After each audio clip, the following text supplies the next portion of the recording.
ಮನೆಯಲ್ಲಿ ಕಟ್ಟಿ ಹಾಕಿದರೆ ಒಂದು ಗಿಳಿಯನ್ನು ತಂದು ರಕ್ಷಣೆ ಮಾಡೋದು, ಮನೆಯಲ್ಲಿ ಆಕ್ವೇರಿಯಂ ಮಾಡಿ ಮೀನುಗಳನ್ನು ಇಟ್ಟುಕೊಳ್ಳುವುದು, ಅವು ಎಲ್ಲವೂ ಶಾಪ ಹಾಕುತ್ತಂತೆ. ಮಹಾಭಾರತದಲ್ಲಿದೆ, ಈ ಯಜಮಾನನಿಗೆ ಕೈಕಾಲು ನೋವು ಬರಲಿ, ಅವನ ಮಾನಸಿಕ ಚಿಂತೆ ಬರಲಿ, ಅವನು ಹಾಳಾಗಿ ಹೋಗಲಿ ಅಂತ ಬಂಧನಕ್ಕೆ ತುತ್ತಾದ ನಾಯಿ, ಬೆಕ್ಕು, ಮೀನು, ಗಿಳಿ ಈ ಎಲ್ಲ ಪ್ರಾಣಿಗಳು ಶಾಪ ಕೊಡುತ್ತಂತೆ.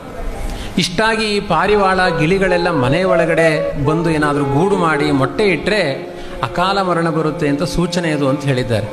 ಹಾಗಾಗಿ ಅವುಗಳನ್ನೆಲ್ಲ ಅತಿಯಾಗಿ ಪ್ರೀತಿಸಲಿಕ್ಕೆ ಹೋಗಬಾರದು. ಅವುಗಳು ಪ್ರಕೃತಿಯಲ್ಲಿ ಬದುಕಬೇಕಾದದ್ದು.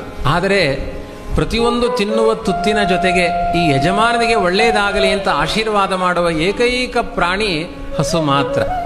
ಇವತ್ತೇನಾಗಿದೆ ನಮ್ಮ ಸಮಾಜದಲ್ಲಿ, ಹಸುವೊಂದನ್ನು ಕಟ್ಟಲಿಕ್ಕೆ ತಯಾರಿಲ್ಲ. ನಾಯಿ ಕಟ್ಟುತ್ತಾರೆ, ಪುಚ್ಚೆ ಸಾಕ್ತಾರೆ, ಮನೆ ತುಂಬ ಪುಚ್ಚೆಗಳು. ಒಂದು ಬೆಕ್ಕಿನ ರೋಮದಲ್ಲಿ ಕೋಟಿ ಬ್ರಹ್ಮಹತ್ಯೆಯ ಪಾಪಗಳಿದೆಯಂತೆ. ಅದಕ್ಕೆ ಸಣ್ಣ ಸಣ್ಣ ಮಕ್ಕಳೆಲ್ಲ ಪುಚ್ಚೆ ಪುಚ್ಚೆ ಅಂತ ಅಚ್ಚೆ ಬಚ್ಚೆ ಎಲ್ಲ ಮಾಡಬಾರ್ದು. ಅದಕ್ಕೆ ಅತಿಯಾದ ಪ್ರೀತಿಯನ್ನು ಮಾಡಬಾರ್ದು. ಮಹಾಪಾಪಿಷ್ಠವಾದ ನಾನೇ ದೇವರು ಅನ್ನುವ ಅಹಂಕಾರಪಟ್ಟ ವ್ಯಕ್ತಿಗಳು ಬೆಕ್ಕಾಗಿ ಹುಟ್ಟಿರ್ತಾರೆ ಅಂತ ಇದೆ. ಅದು ಹಾಲು ಕುಡಿಬೇಕಾದ್ರೆ ಈ ಯಜಮಾನ ಸತ್ತೇ ಹೋಗಲಿ ಎನ್ನುತ್ತಂತೆ. ಅಷ್ಟು ಕೆಟ್ಟ ಪ್ರಾಣಿ ಅದು ಪುಚ್ಚೆ. ಇನ್ನು ಹೊಡೆದು ಕೊಲ್ಲಿಕ್ಕೆಲ್ಲ ಹೋಗಬೇಡಿ ಆಯಿತಾ.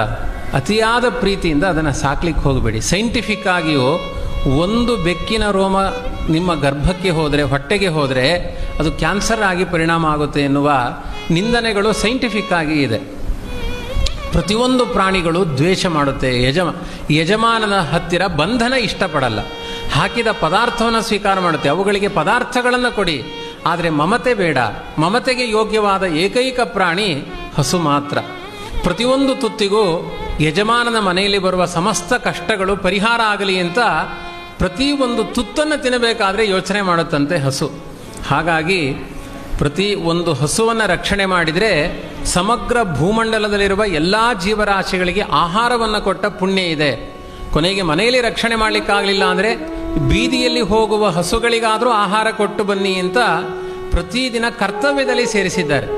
ಯಾವ ಪ್ರಾಣಿಗಳಿಗೂ ಭೂತಬಲಿ ಅಂತುಂಟು.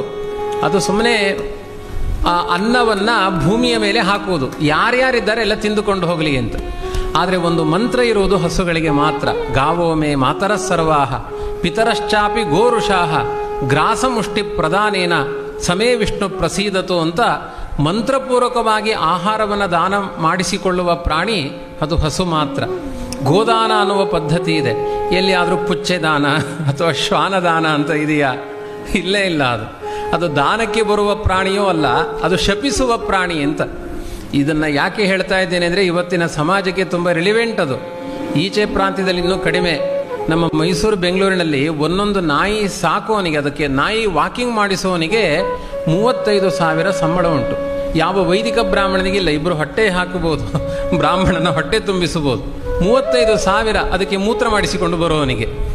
ಇಂಥ ಅವಸ್ಥೆಗಳು. ಮತ್ತೆ ಅಲ್ಲಿದ್ದವರೆಲ್ಲ ಮನೋರೋಗಿಗಳೇ ಆಗ್ತಾರೆ. ನಾಯಿಯನ್ನು 5 ವರ್ಷ ಸಾಕಿ ನೋಡಿ, ನಿಮಗೆ ಮನೋರೋಗ ಜಾಸ್ತಿ ಆಗುತ್ತೆ ಅಂತ ಹೇಳಿದ್ದಾರೆ. ಹಸುವನ್ನು ಸಾಕಿ ನೋಡಿ, ನಿಮ್ಮ ಮನೆಯಲ್ಲಿ ಬೇಕಾದಷ್ಟು ಸಂತಾನ ಅಭಿವೃದ್ಧಿ ಆಗುತ್ತೆ, ಮನಸ್ಸಿಗೆ ಶಾಂತಿ ಸಿಗುತ್ತೆ ಅಂತ ಹೇಳಿದ್ದಾರೆ. ಇದನ್ನು ನಮ್ಮ ಸಮಾಜ ಅರ್ಥ ಮಾಡಿಕೊಳ್ಬೇಕಾಗಿದೆ. ಕಾರಿನಲ್ಲೆಲ್ಲ ಸಿಟಿಗಳಲ್ಲಿ ಪಕ್ಕದಲ್ಲಿ ಹೆಂಡತಿ ಕೂತ್ಕೊಳ್ಳೋದಿಲ್ಲ, ಹೆಂಡತಿ ಮನೆ ಕಾಯ್ತಾ ಇರ್ತಾಳೆ. ಆ ನಾಯಿ ಪಕ್ಕದ ಸೀಟಲ್ಲಿ ಕುಳಿತು ನಮ್ಮ ಎಂಚ ಅಂತ ಹೇಳ್ತಾ ಇರುತ್ತದೆ, ನೋಡಿ ನಾನು ಆ ಗಂಡನ ಪಕ್ಕದಲ್ಲಿ ಕೂತಿದ್ದೇನೆ ಅಂತ. ಇಷ್ಟೂ ಒಂದು ಅವ್ಯವಸ್ಥೆಗಳು ಇವತ್ತಿನ ಸಮಾಜದಲ್ಲಿ ಇದೆ.